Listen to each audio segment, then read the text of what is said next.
In late August 1998, the quiet city of Rockhampton in Australia was shaken by the disappearance of a 14-year-old girl who vanished after going to school.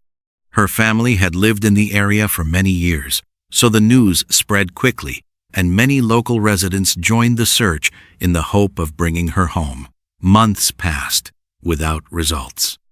Instead, police later announced that a suspect believed responsible for her death had been arrested. While the public expected a severe punishment, something completely unexpected happened. The girl, who was believed to be dead, suddenly reappeared and denied all accusations against the suspect. Rockhampton is a small city located along the Fitzroy River in Queensland. The area is known for its slow-paced lifestyle and rural atmosphere, very different from Australia's larger cities. During the 1990s, Rockhampton was considered a major center of the beef industry, surrounded by large cattle farms.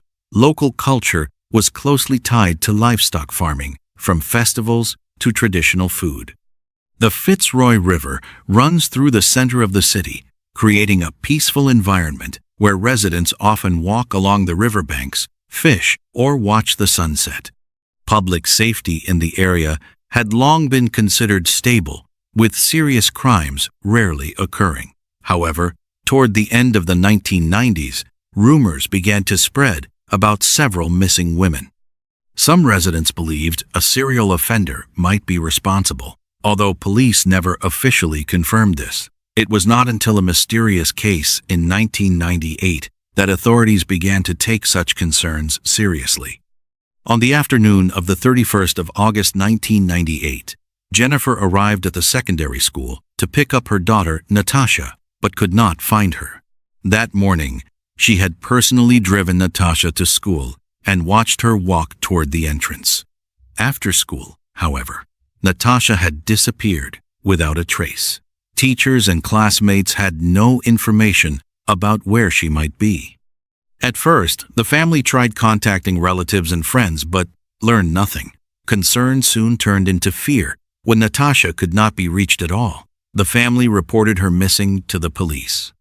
News of the disappearance shocked the Rockhampton community. Volunteers helped search parks, riverbanks, and nearby streets, but no clues were discovered. Jennifer searched her daughter's bedroom and found that clothes and personal belongings were still there. There was no sign that Natasha had prepared to leave home. This convinced Jennifer that something serious had happened. Police quickly contacted Natasha's father, Robert Ryan, and organized a wider search. Although Robert had divorced Jennifer, he remained close to his daughter. His family had lived in Rockhampton for many years, and he gathered many volunteers to assist in the search. Still, the only confirmed information was that Natasha had last been seen near the school entrance. The lead investigator, Graham Clark, visited the school to collect statements. It was discovered that Natasha had never attended class that day. Some students reported seeing her leave the school grounds shortly after her mother drove away, but no one knew where she went afterward. Clark later inspected Natasha's home. Her room appeared neat and undisturbed. There were no signs of a struggle. Her passport and savings remained untouched. The school bag she had taken that morning was the only item missing. These limited clues led investigators to consider several possibilities, but they leaned toward the theory that she had left voluntarily, since teenagers sometimes act impulsively. This theory gained support when the family revealed that only weeks earlier, Natasha had run away with an older boyfriend for 2 days. In July 1998, she had gone with Scott Black, a 22-year-old milk delivery worker, before being found. After that incident, Scott Black had been charged with obstructing police because he lied about Natasha's whereabouts. As a result, when Natasha disappeared again, he became the first person questioned. On the same evening of the disappearance, police visited Scott's home. He appeared surprised and insisted he had not seen Natasha.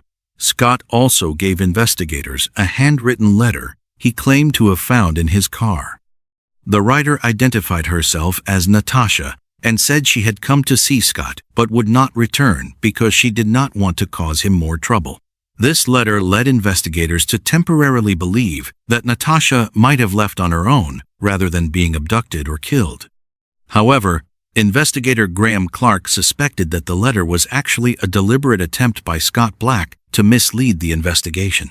If Natasha had truly run away and left a message, her family would likely have received some form of communication as well. And if her departure had been planned carefully enough to include a written note, it made little sense that she would leave behind her personal belongings and savings. Despite these doubts, police had no concrete evidence to charge Scott and were forced to accept his statement for the time being. In the following days, investigators quietly kept Scott under surveillance while expanding the search for Natasha across the region. Authorities gathered detailed background information to support both the investigation and the search efforts. Natasha Annie Ryan, born in 1984 inches, Queensland, was the youngest child in a middle-class family living in Rockhampton. At 14, she was an ordinary secondary school student with no serious history of misconduct or major conflicts with her parents, beyond typical teenage disagreements. Friends described Natasha as sociable and attractive, though, like many teenagers, she had begun to show a stubborn and independent personality. She had formed a relationship with Scott Black, a 22-year-old milk delivery worker, and kept the romance secret from her family. This relationship became a major source of tension once her parents discovered it. They strongly opposed the relationship because of the significant age difference and what they considered an unhealthy influence. Natasha became increasingly frustrated, feeling that her first love was being unfairly restricted. In the months leading up to her disappearance, her behavior had become more rebellious. She sometimes expressed dissatisfaction with school and preferred going out rather than attending classes. On occasion, she even told friends that she disliked everything and did not want to stay at school or return home. Aside from the controversial relationship with her older boyfriend, Natasha had no known enemies or serious disputes. She came from a caring family despite her parents' divorce, and both remained devoted to her. Her disappearance left relatives shocked and devastated. Throughout the long search, her parents repeatedly questioned their own decisions and hoped constantly for her safe return. To most people, Natasha Ryan appeared to be a curious and adventurous teenager, yet also emotionally vulnerable at a sensitive age. No one imagined that she would become the central figure in such a complicated case. Early investigations focused on the theory that she had run away with Scott Black. However, weeks of surveillance produced no results. Scott continued living normally, delivering milk early each morning and returning home alone in the evenings. There was no clear indication that he was hiding Natasha. Gradually, investigators began to consider a darker possibility, that Natasha might have become the victim of a serious crime. 2 years passed without any clear leads. By the year 2000, the case had reached a dead end and became one of several mysterious disappearances in the Rockhampton area that troubled investigators. At that point, the investigation took an unexpected turn when local police arrested Leonard John Fraser, a middle-aged man with a criminal history involving sexual violence who was suspected of multiple attacks on women. Fraser was accused of assaulting at least 3 young women in the Rockhampton region between 1998 and 1999, as well as a teenage girl in a nearby area. He became widely known as a dangerous predator who spread fear throughout central Queensland. According to official records, Fraser was born in 1951 and had previously served prison sentences for similar offenses during the 1970s and 1980s. After moving to Rockhampton in the late 1990s, Fraser was believed to have committed a series of disturbing crimes. Psychological evaluations described him as highly dangerous. He was known to stalk young women in public places before attacking them. As investigators reviewed the timeline of events, they noticed that Natasha Ryan disappeared during the same period and within the same area where Fraser had been active. Although Natasha was younger than most of the known victims, police feared that she might have become another target. This possibility soon dominated the investigation. In 2001, based on indirect evidence, authorities concluded that Natasha had likely been murdered, possibly by Fraser. Even without a body, Fraser was formally accused of killing Natasha Ryan, in addition to the charges related to other victims. Natasha's family was devastated by the conclusion that their daughter had died at the hands of a violent offender. On what would have been her 17th birthday in 2001, her parents quietly held a memorial ceremony in Bundaberg, Queensland. They lit candles and placed her photograph in remembrance, treating the event as a final farewell. The Rockhampton community mourned alongside them. Most people accepted that Natasha had lost her life at the hands of Leonard Fraser. The belief seemed convincing, especially after reports emerged that Fraser himself had made statements suggesting his involvement. While awaiting trial, the offender reportedly boasted to fellow inmates that he had killed Natasha and buried her beneath a mango tree. Investigators even obtained recordings of what were described as secret confessions. Fraser also drew a rough map indicating where the body might be found, which appeared to strengthen the case against him. These pieces of evidence strengthened the belief that Natasha had fallen victim to a serial offender. Volunteer search teams and police officers spent months combing through empty fields and dense bushland around Rockhampton based on Fraser's statements, costing hundreds of thousands of Australian dollars. Yet the searches produced nothing. No physical trace was ever discovered. In April 2003, the Supreme Court began the trial of Leonard Fraser on multiple murder charges, including the alleged killing of Natasha Ryan. The proceedings attracted intense public attention. Natasha's father, Robert Ryan, attended the hearings regularly, determined to see justice carried out. Listening to descriptions of how his daughter was believed to have died caused him deep anguish. Then, during these tense days, an astonishing development occurred. On the 11th of April 2003, in the middle of the trial, prosecutor Paul Rutledge requested permission to address the court. He delivered a short statement that left everyone stunned. Natasha Ryan was alive. The courtroom immediately filled with shocked murmurs. Seated among the audience, Robert Ryan was nearly overcome when he heard that his daughter had not died. Natasha's mother, Jennifer, received a phone call from police at home and was so shaken that she almost dropped the telephone. She struggled to believe the news, fearing it might be a cruel mistake. The dramatic announcement followed the arrival of an anonymous letter sent to Queensland Police Headquarters the day before. The letter claimed that Natasha Ryan was alive and hiding inside a house on Bernard Street in North Rockhampton. The writer explained that after nearly 5 years of silence, they had finally decided to reveal the truth. On the evening of the 10th of April 2003, officers executed a search warrant at the address mentioned in the letter. When police entered the house, they encountered Scott Black, Natasha's former boyfriend, who had long been under suspicion. He appeared nervous and insisted that Natasha was not there. One observant officer noticed a faint noise coming from behind the wardrobe door in the bedroom. When the door was opened, Natasha Ryan was found inside, alive and trembling.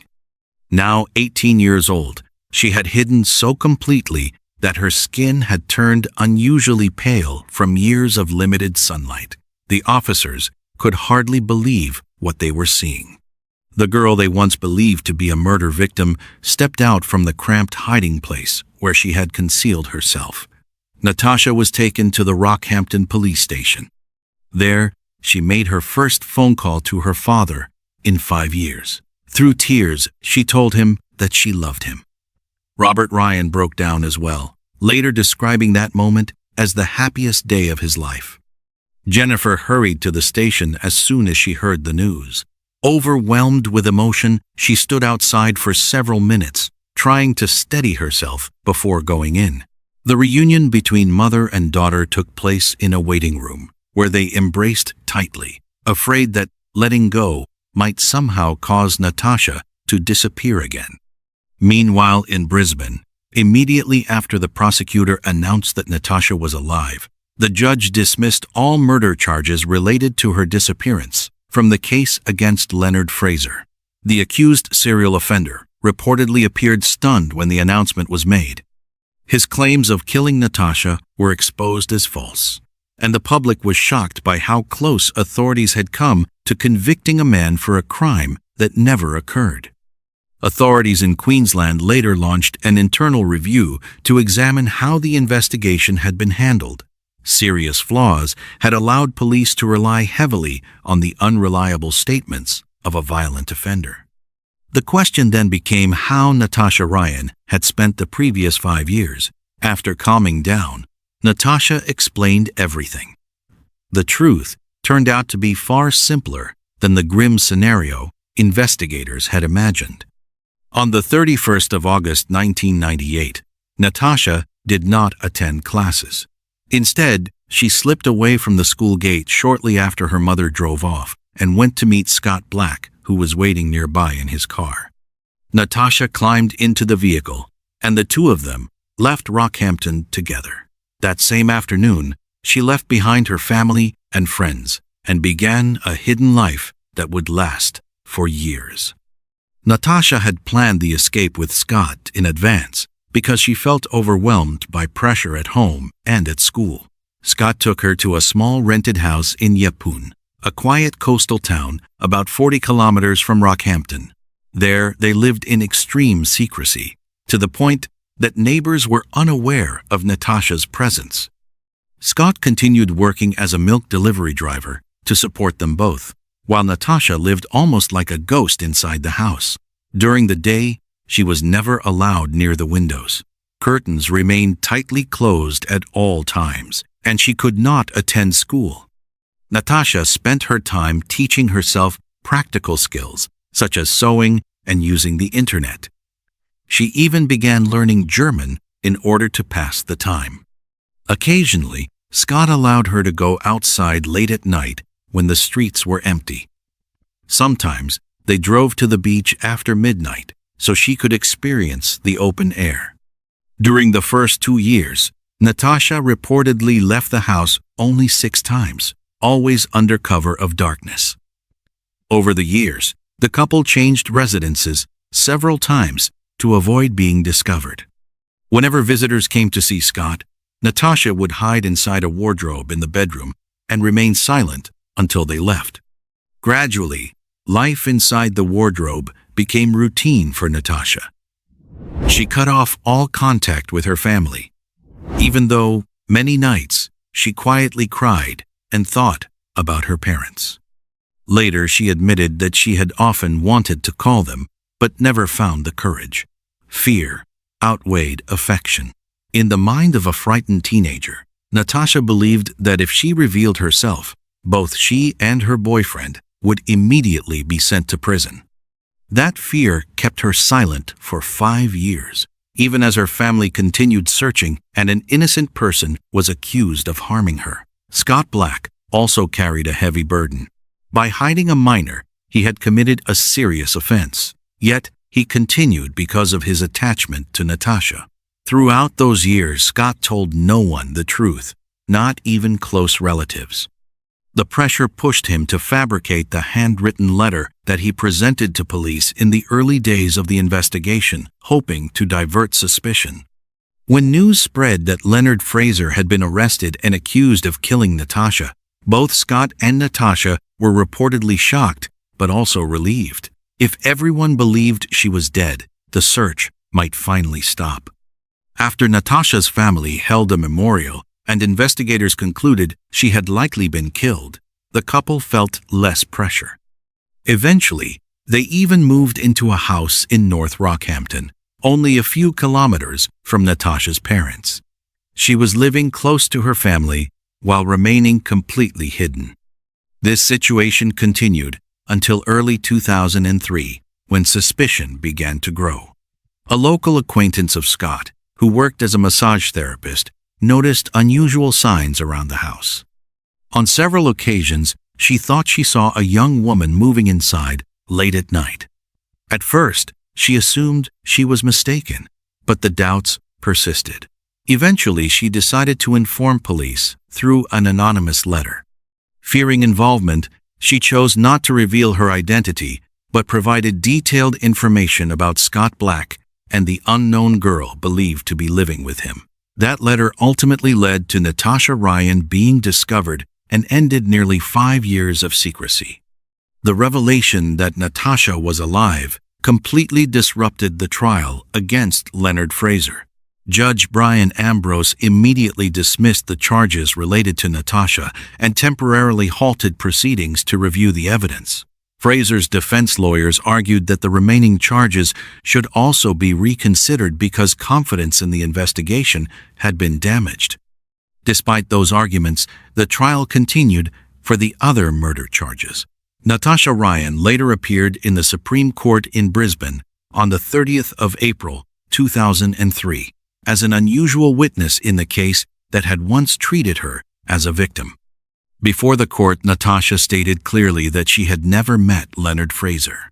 Her testimony contradicted earlier witness statements that claimed she had been seen with him before disappearing. This confirmed that the alleged murder had never occurred. Fraser was ultimately convicted and sentenced to life imprisonment without parole for other violent crimes.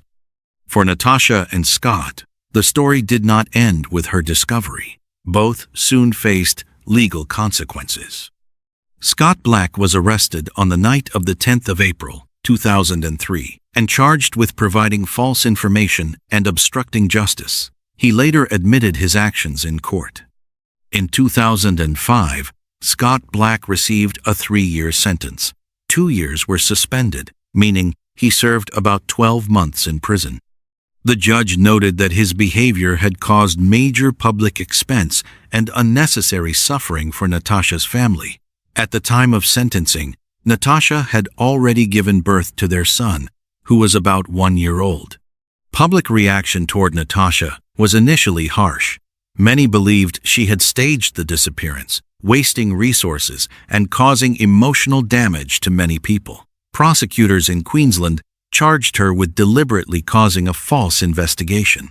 In 2006, Natasha Ryan appeared before the Rockhampton Magistrates Court to answer for her role in the case. At the hearing, Natasha's parents were also called as witnesses. Jennifer described the overwhelming shock she felt when she learned her daughter was still alive. She said she had to remain outside the police station for about 15 minutes to calm herself before seeing Natasha. Robert Ryan spoke emotionally, saying the day he learned his daughter was alive was the happiest day of his life. At the same time, he admitted that their relationship was never as close as before. The emotional distance caused by the years of disappearance proved difficult to repair. Natasha also listened again to the recording of her first statement to police after she was found. In the recording, her voice trembled as she explained that fear had kept her from coming forward because she believed both she and her boyfriend would be imprisoned. After reviewing the case, the court concluded that Natasha's actions were driven by youthful impulsiveness and psychological influence rather than any desire for personal gain. In 2006, Natasha Ryan was fined 1,000 Australian dollars and did not receive a prison sentence. The court also considered whether the couple should repay the investigation costs, estimated at about 151,000 Australian dollars, which represented the resources used to search for Natasha. However, the judge determined that neither Natasha nor Scott had the financial means to repay such a large amount. Scott Black received an additional fine of 3,000 Australian dollars and was ordered to pay 16,000 Australian dollars toward investigation expenses. These penalties were considered appropriate given the circumstances. During the proceedings, Natasha repeatedly apologized to her family, the search teams, and the wider community for the consequences of her actions.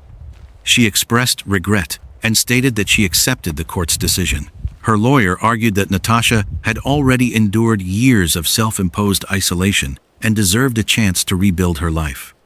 In 2008, Natasha married Scott Black in a private ceremony in Queensland under tight security. A magazine later purchased exclusive rights to their story for about 200,000 Australian dollars. Afterward, Natasha adopted her husband's surname and tried to move forward from the past. She trained in the medical field and worked as a radiography nurse while focusing on raising her children. Those who knew her in later years described a dedicated mother and professional, very different from the troubled teenager she once was. Tragically, Natasha Ryan's life ended early. In June 2024, at the age of 40, she died suddenly. Her husband Scott reported her missing after she failed to return home overnight. Police later found her body in a grassy area near a golf course in Rockhampton. Authorities determined that there were no signs of criminal involvement and believed her death was likely related to health issues. The news shocked many people and brought her name back into public attention. This time, however, the coverage focused less on the sensational story and more on remembering Natasha Ryan as a person. What do you think about this story? Did Natasha deserve understanding and acceptance after the long years of suffering her disappearance caused for her family? Share your thoughts in the comments below, and don't forget to like and subscribe so you won't miss the newest videos.